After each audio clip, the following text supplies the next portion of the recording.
My name's Nuakai. I'm a filmmaker, a martial artist, and a world explorer. Today I'm going to give you a talk about self-discovery through travel and adventure. Okay, as we all know, we live on an amazing planet, abundant in land and water, rich and diverse in animals and plants. Our home is perfect for sustaining life. Today, scientists and anthropologists say that we as a human species are around 200,000 years old, and that Africa is the birthplace of humanity. But how much of this collective story do we know? And is it important for us to be connected to our African roots? We have a supposed belief that we've gone from apes through the evolution to the greatness of modern man. But actually, when we look back through human history, we can see that many great civilizations have risen to greatness and fallen many times before the advent of our modern world. We can still also look around the world today and see lots of different cultures that still have different social structures. And we as humans have gone from nomads to hunter-gatherers to farmers to industrial societies to now the social systems that we see today. We've gone from living in harmony with nature to asserting our will and dominating our ways onto our planet. Today, the world has been organized into 195 countries, with the strong exploiting and using the resources of the weaker. There's now nearly 8 billion people on Earth, and it's been recorded that there's around 6,500 languages. And through the technology of our modern age, the world is more connected than ever. But what is our collective story? What is it that connects us? And what have we lost as we've gone from small communities to our globalized nations? Questions like these have been a driving force behind many of the adventures I've made around the world and in a lot of the films I've created. So you're probably asking yourself, who is this guy and why is he asking and saying these deep questions? Well, my personal story, it began in 1979. I was born to an English mother and a Jamaican father. It was still a time in the UK where interracial relationships were seen as taboo. And after a period of time and lack of understanding, my parents separated when I was about 4. And my mum and me went to live with her parents, my grandparents, in a small village in the English countryside. Growing up, I lived in mixed Jamaican and English environments, but I also lived in predominantly white environments. And as I got older, I lived in more multicultural environments. I lived in the city of London, but I also lived in villages and towns across the UK. One thing that was stable in my childhood was my ability to adapt and my love for the natural world. And by the time I was 18, I'd lived in 19 different places. So to say that my childhood was unstable was a little bit of an understatement. It was filled with a lot of love from my family, but in the wider society, I experienced a lot of racism, injustice, a broken education, and a few near-death experiences.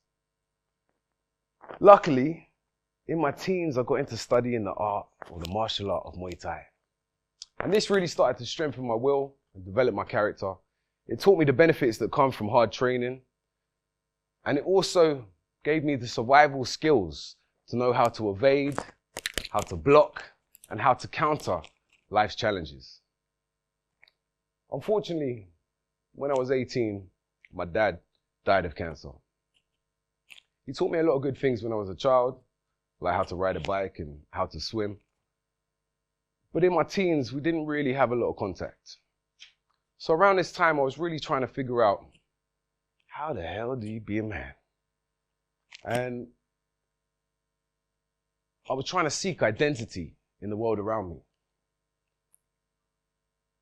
So in white environments, people always saw me as black or the other.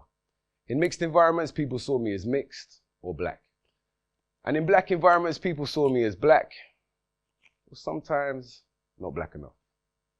So in a world that's been plagued by white supremacy, often a lot of the opportunities that have been accessible to us as someone who has been classified as black have been limited. But the things that have been easily to access are a lot of the stereotypes that can be seen in popular culture and mainstream media. Being black is seen as cool. A black man is seen as bad, dangerous, sexy, athletic and strong, dangerous. We weren't seen as book smart, but we were seen as streetwise and gangster. So I quickly tried to aspire to many of these roles and found that they only really connected to part of my character. And in their totality, they kind of limited my full potential. And I got to a stage where I was like, I realized I just lacked knowledge. I lacked knowledge of my ancestors, and I lacked an understanding of how the world had come to be what it is today. So I started a personal quest. A quest to find new ways of understanding what it was to be black, but in truth, to understand what it was to be human in the 21st century. At this stage, all I knew about black history was what I had seen in the American TV show Roots. And I discovered, I knew that those of us of African descent had been enslaved in our recent history. But as I began to do research, I quickly discovered a tapestry that told a story of resistance, ingenuity, and great African civilizations that had existed in Africa for thousands of years before European development. So with this new knowledge, life started to become more of an adventure, an uncovering and a discovering of self and the world. Muay Thai had given me the strength and the courage to be prepared to go into the unknown and see what I could discover for myself. I'm truly honored and blessed and grateful to say today I've been to 35 countries around the world, and I've made films about ancient Africa's golden times and looked at civilizations along the Nile that went on to influence the Greeks and the Romans, and other films on social and political histories and activism. I've learned many things on my journeys, and most importantly, I now see myself more as a spiritual being having a human experience. Today, I'm just going to share with you one story and one journey, and that was my very first journey to Africa. I was 24, and a friend of mine invited me to come and stay with him and his family in the beautiful West African country of Sierra Leone.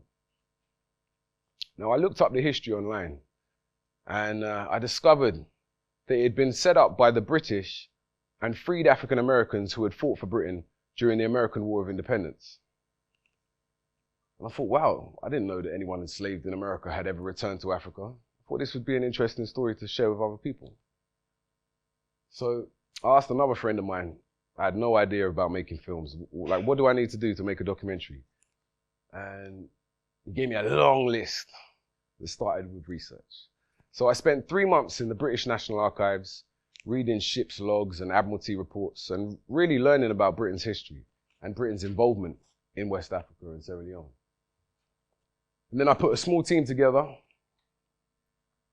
and we traveled to Sierra Leone. It's me at 24. So I'd heard many stories about the dark and scary continent of Africa. But I was also aware of the violence that had happened in Sierra Leone during their civil war. But as I arrived, I was blown away by the hospitality and the friendliness of the people and the beauty of the natural landscape. One of the first experiences that really got me thinking about myself a little bit different is as I walked down one of the busy streets in Freetown, the capital, young guys called out to me, "Hey, Iboto, Iboto." And I was like, "Yeah, what's up? How you doing?" And they were like, hey. I said, "What does Iboto mean?" And the guy said, "It means white man." I said, "What?"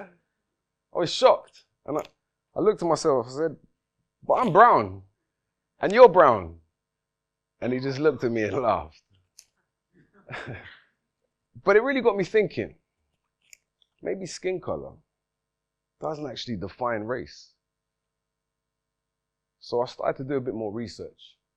And I discovered that the concept of race was only created in Europe in the 18th century, and it wasn't at all a scientific term.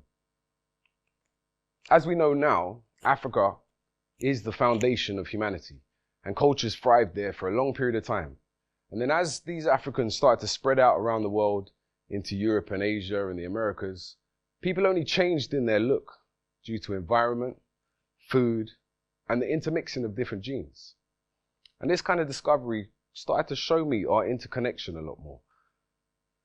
But my experience in Sierra Leone of being called white for the first time, it really highlighted for me the importance of how we should all know our personal story, because others will always classify us by their own cultural standards, unless we tell them different. So I thought, you know what, I'm in Africa. I'm going to finally hear the truth about African history. So I went to visit Bunce Island, a once thriving British slave fortress. An old illiterate man who had been taught orally by an American anthropologist took me on a tour, and he told me a strange story about savage Africans killing each other until these kind-hearted Americans arrived on the shore and offered them work back in America. My heart sunk as I heard his story, because this is nothing of what I had discovered in the National Archives or I'd read in books. But it struck me that even in Africa, African history had been distorted. As I later continued to travel across Sierra Leone, I interviewed historians and elders in different communities, and I learned about rich and diverse peoples that lived in this region, who in the past had been famous for their knowledge in agriculture and fishing, and also their ability to do arts and crafts, but amazingly also to smelt metal. And this new knowledge gave me an added sense of dignity to know that my West African ancestors hadn't only been taken for their strength and labor, but also for their knowledge and skill. I learned many things on my journey in Sierra Leone, but one time that really stands out strong in my memory is a time that I spent with a coastal people called the Sherbro. Now their village was in a beautiful location. It had lush, green and tropical mountains in the background and a fresh water river that ran down to the ocean. The village itself was materially poor. They were not a wealthy people, but they were rich in social interaction, human kindness, and had a great care for one another. They tended to operate and live their culture based on the rising and the fall of the sea and the changing of the seasons. And after a while, having no watch and no phone, I started to learn how to tell the time by where the sun was in the sky or where the moon was. And I started to really feel a sense of belonging in my connection to nature and the natural world. Most days the men would get up really early and go fishing. When they returned, the women would dry and sell the fish. And in their communities, both the men and women could lead depending on their knowledge and skill. They would both cook at different times, but they had defining roles that was linked to womanhood and manhood. I saw elders not only feeding their children freshly caught fish, but also teaching them how to fish and continue their legacy. When the children got to teenagers, they would go through something that was called rites of passage. And this would really initiate them into the responsibilities of adults. And it would integrate them into their communities. And this was something I really felt I'd lacked growing up in England. In the UK, the main things that define us going from children to adults is the fact that we can vote, or we can drink or smoke or have sex or go to a club. We have education systems, but nothing that really teaches us or helps prepare us for the responsibilities that we're going to have to take on as adults as part of a community. There's a great African saying that says, if the young are not initiated into the tribe, that when they get older, they'll burn down the village just to feel its warmth. My time in Sierra Leone taught me many things.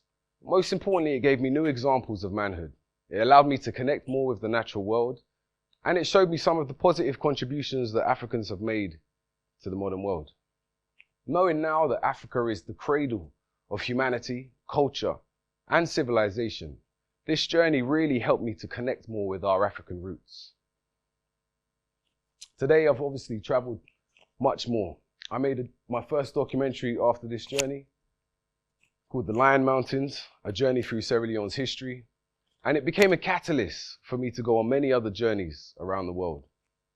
And I've now spent a lot of time with different cultures. And I find that we have more in common than we do differences. We all have the same basic needs for survival like food, clothing, water, and shelter.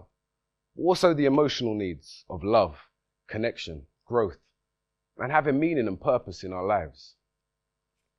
I would often wonder, as I returned to the UK, what was it that was different about these small communities and us living in the so-called modern world? But I later come to understand that their way of life was much more about being connected to their heart. They had a heartical connection to themselves, to one another, and to the natural world. The Honourable Marcus Garvey once said, "A people without knowledge of their origin, their past, and their culture is like a tree without roots." And my travels have taught me that today the world is, and humanity is like a massive and mighty tree with many branches. And I believe it's important for all of us to know our connection to one another. For the more the world was able to see itself like a global village, then the more likely we could be to preserve and to protect our future. Thank you very much.